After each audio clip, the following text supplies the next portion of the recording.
Hey guys, and welcome back to the channel. So here we are again, staring down the clock, waiting to see if America's leaders can find common ground before midnight. And if they don't, federal workers, travelers, small businesses, and ordinary families will pay the price. This is more than just politics. It's about real lives being disrupted, real bills being going unpaid, and real communities bearing the weight of Washington's dysfunction. And if we're being honest, the American people deserve better. They deserve leaders who can set aside the partisan theater long enough to, keep the country running. As we wait to see what happens, I'll leave you with this thought, okay? So every shutdown isn't just a failure of policy, it's a failure of responsibility, a reminder that power games in Washington have consequences far beyond Capitol Hill. This has attracted a lot of attention, a lot of reactions from TikTok, so make sure you watch these reaction videos. Drop your thoughts in the comment section down below, and make sure you watch the video all the way up to the end. I'll come back at the end of this video to give my own 2 cents. Let's watch this. Hey, y'all, just come through right quick. Listen, tomorrow night at 11:59 p.m. Eastern Time, Central Time, Pacific Time, whatever your time zone is, the federal government will shut down. Listen, y'all, the Democrats and the Republicans are not closer to coming up with a deal, y'all. Unless something happens tomorrow, then we will see what happens. Listen, this means that federal government workers will be furloughed or fired, according to Trump. And then the national parks will be closed. There will be longer wait lines for Social Security, Medicare, Medicaid, those services. Listen, it is getting real, y'all. It's getting real. So buckle up and just stick to it. Do your praying, pray. We all must seek God, okay, on this thing. But we got to stand some kind of way, because if we don't stand, y'all, they're going to continue to do what they're doing. With this shutdown, remember, lots of people, millions of people, over 20 millions of people going to be affected by different insurance upticks. You're going to have to pay more money for your premiums, your co-pays, your deductibles, and things like that. Also, people who receive Medicaid, there's over 7 million people will be without that as well, y'all. So a lot of things is going on in this bill. So be vigilant and let me know what you think. Follow me for more. What would you do if your paycheck suddenly stopped? With the government shutdown on the way, this is exactly why it's important to have a savings account. A savings account is a non-negotiable. A government shutdown is when Congress cannot agree on a budget. If Congress cannot agree on a budget, then they're put into overtime. They're on it's football season. They're on an actual timeout. So federal workers can actually miss paychecks because of this. This can cause delayed services for us. We've had shutdowns before, but right now life is expensive. Imagine missing a paycheck. And even if you don't work for the government, clearly emergencies happen and things are out of your control. Right now, we cannot control what the government does. We cannot control Congress. Savings account is literally your only safety net, even if you're a government worker, which is scary. And just to put it into perspective, the longest government shutdown was 35 days from 2018 into 2019, and Donald Trump was the president. You know who's president now? Donald Trump. Back in 2019, they had disagreements about the wall. In 2025, there is a lot more that they are disagreeing about. Needless to say, you need a savings account. You never know what can happen to your job, to the world, to the country. Be frugal. Pay attention, because this is important. More than 100,000 federal workers are set to resign tomorrow in what could become the largest single-day departure in U.S. history. This comes under what's called a deferred resignation program from the Trump administration. In addition, the White House has instructed agencies to prepare for large-scale firing if Congress doesn't reach a funding agreement soon. And as we know, they're set to shut down in one day. That means that the government could be facing both a wave of resignations and the possibility of additional job losses. So as always, let me know your thoughts and spread So y'all know Donald Trump doesn't really have the support that he says he has. He's lying. Federal workers unions just sent a clear message to Congress to hold the line against budget cuts, even if it means a government shutdown. They all wrote to Democratic leaders Chuck Schumer and Hakeem Jeffries saying that they're willing to miss paychecks if that sacrifice protects vital programs like healthcare and Social Security and Veterans Affairs and scientific agencies. Workers admit that a shutdown would be painful, but they also argue that the pain of losing these programs would be far worse. Cuts would hurt seniors, rural families, children, and millions of everyday Americans who depend on these services.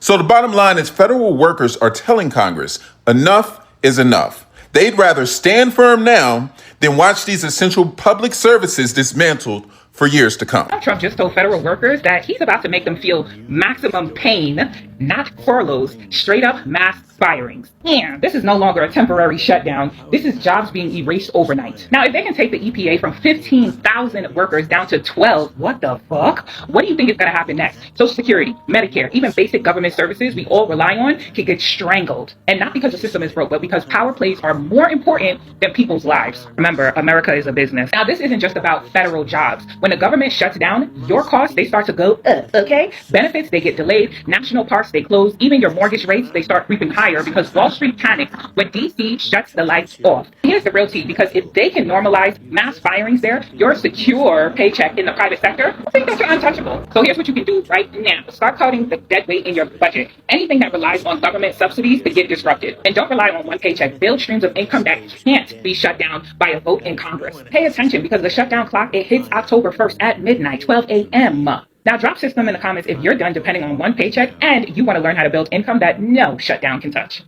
Happy Monday. So just when I decided that I was going to record some stuff today so that it's ready to post tomorrow, that man in that big old White House had all this ruckus going on. It's been going on for a while now, but now we're down to the nitty gritty because there's like breaking news.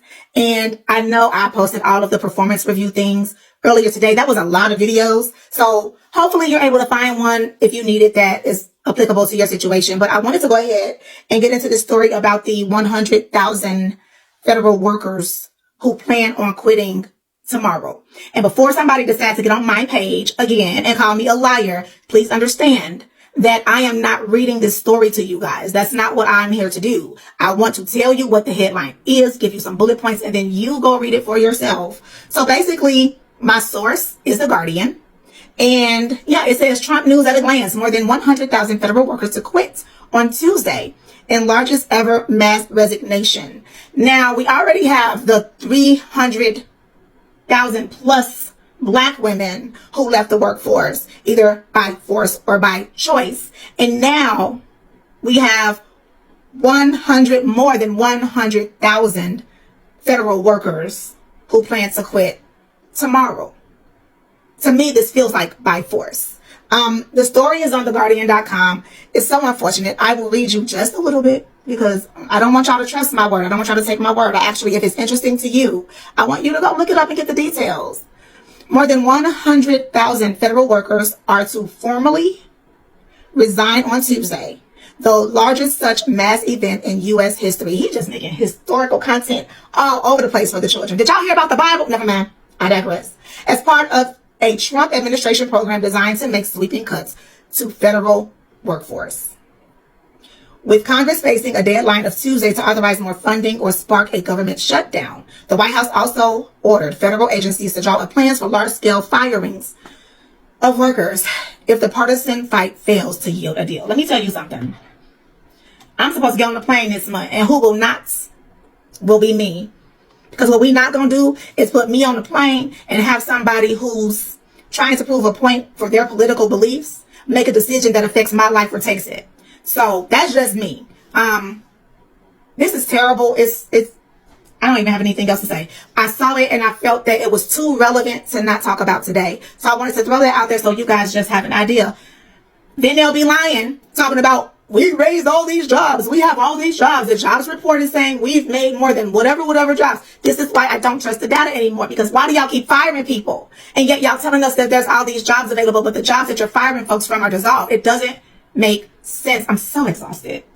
So the government's going to shut down on October 1st because the Republicans need 7 Democrats to vote to pass the budget bill, and they refuse. So this is all the Democrats' fault. Wait a second. Do you want to pay $7,000 more for your insurance a year? No, of course not. Oh, cool. So we agree that we do not want the Democrats to vote for this budget bill. Wait, what? Yeah, see, the reason the Democrats don't want to pass this bill is that it just extends funding and does nothing to fix anything. This big, beautiful bill is going to destroy healthcare access. So they're holding strong to restore those healthcare cuts. Not what Fox News said. Oh, not done yet. The Democrats even tried to meet with Trump to talk about it, and then he canceled the meeting. So tell me again, who's blocking progress? Probably just the art of the deal. I mean, do you want 15 million Americans to lose insurance? Like over 300 rural hospitals to close? 500,000 healthcare workers to lose their job? No. Not to mention everything that happens when the government shuts down. I mean, I don't know. I think we need food inspections. Republicans just want to save this country money. Yeah, the last shutdown cost us $11 billion. So now that you understand that, do you think maybe you could call your reps and tell them to give back the healthcare they stole from us? Oh, it feels so good. I know. We call that embracing reality. Welcome back. So let's start from the top. The government is about to shut down. The Trump administration is preparing federal workers for mass firings, not just layoffs. And the economy is not as great as they would like you to fucking believe. In fact, this is the most recent graphic showing the delinquency rate on auto loans. While this administration builds a $200 million ballroom on top of the billion-dollar jet refurbishment, while stripping health care from Americans, while rural hospitals are starting to close their doors in the districts that voted for him the most. We can't feed hungry kids in America because that would be a waste of taxpayer money. Fuck Head Start. Fuck healthcare for those kids. We're cutting that by the millions. But wait, what? You now want America to bail out Argentina? Oh yes. You guys remember this dipshit that was dancing around on stage with a fucking chainsaw? Good old Donnie Boy's friend Millet, who literally won and literally drove the country directly into the ground. And now we're gonna send them $20 billion to rescue their country when we can't rescue our fucking own? Are you kidding me? This is what they're doing. What happened to America first? That's right. It's Trump's friends and buddies first. And it's all of us last, even though that's our fucking money. And y'all still can't fucking admit you got duped by the biggest fucking con man in the history of the fucking world. Okay, so let's talk about this. So for months, lawmakers have been at each other's throat over the federal budget. This isn't new. Shutdown threats have become a recurring feature of American politics, a symptom of bitter partisan divides and a failure to govern responsibly. But this time, the warnings are louder than ever, yo. As one senior officially blatantly admitted leaving the White House today, I think we're headed to a shutdown. So what exactly is a government shutdown, you may ask? It's not the entire country turning off like a switch. Essentially, services like the military, emergency medical care, social security checks continues, but hundreds of thousands of federal workers are furloughed without pay. Agencies freeze and ordinary citizens run into roadblocks trying to get the simplest things done. Imagine applying for a passport, waiting for an immigration interview, or needing federal disaster aid. All of that grinds to a halt.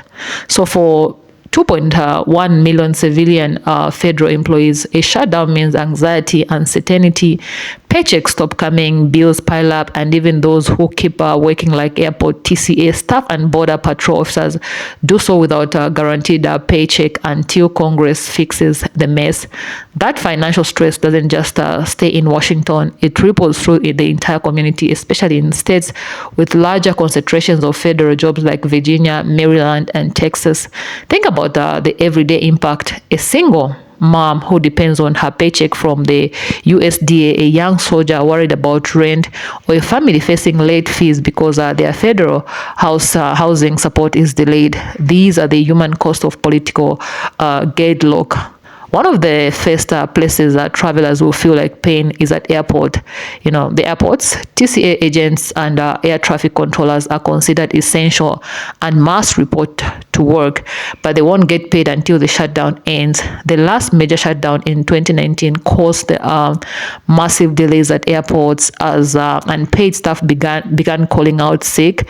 You know, imagine being stranded in endless lines with frustration boiling over, or because politicians can't compromise. It's not just travel. National parks may close, research projects pause, federal loans freeze, and small businesses waiting on government contracts could be left in limbo. Washington stops, real life doesn't. Why is this happening again? It comes down to fights over spending priorities. On one side, lawmakers are demanding deep cuts to domestic programs from education to healthcare to housing. On the other hand, leaders argue that those cuts would devastate vulnerable families and stall the economy. Add in debts, overboard security funding, military aid, and partisan politics heading into an election year, and you have a perfect storm. So instead of working towards a compromise, both parties are pointing fingers, each trying to blame the other for the looming chaos. For many Americans, it feels less like leadership and more like a reckless game where the public always loses. The reaction online has been fierce. Federal workers posting their worries on TikTok and X, saying they can't afford to miss even one paycheck. Advocacy groups are warning about food insecurity if benefits like WIC or SNAP face disruptions. Meanwhile, political commentators are treating it like a chess match: who wins, who loses, and how it will play in next year's elections. But for ordinary families, this isn't a game. It's a crisis that threatens their ability to pay rent, buy groceries, and keep the lights on. Every day a shutdown drags on, the economy takes a hit. The Congressional Budget Office estimates that the 2019 shutdown cost the U.S. economy $11 billion, money that will never be recovered. Consumer confidence drops, small businesses struggle without contracts, and small Wall Street reacts nervously to instability in Washington. The longer it lasts, the harder it is to bounce back. And let's not ignore the global picture. When the world's largest economy repeatedly teeters on shutdown, it sends a troubling signal to allies and rivals alike. How can America lecture others on stability and governance while its own leaders can't keep the government lights on? It erodes confidence in U.S. leadership and undermines trust in democratic institutions. Yeah, so those are my findings and my thoughts. Go ahead, feel free to leave your comments in the comment section down below. I will definitely see you in my next video. I think I don't have much to say on this. Yeah, I tried to stay as neutral as I could. Yeah, hoping you guys enjoyed this video. Please go ahead, subscribe to this channel if it's your first time to be on this channel. I will definitely see you in my next video. Please stay peaceful.